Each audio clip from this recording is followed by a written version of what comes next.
good morning নমস্কাৰ আপোনালোকে কেনেকুৱা আছে মই ঠাণ্ডাৰ দিনত বাহিৰত যাব নোৱাৰোঁ বুলি ঘৰতেই ফ্ৰী হেণ্ড এক্সাৰচাইজ কৰিলোঁ আৰু এই বুক ডাউন ব্যায়ামটো আপোনালোকৰ আগত শ্বেয়াৰ কৰিলোঁ তো মই সদায় কওঁ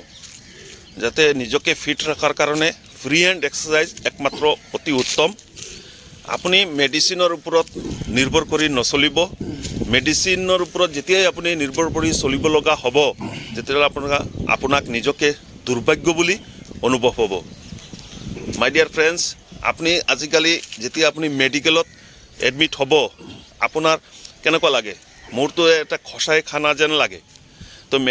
মেডিকেলটো আজিকালি এটা ব্যৱসায়ত পৰিণত হৈছে মোৰ ধাৰণা তো সেইকাৰণে আপুনি যাতে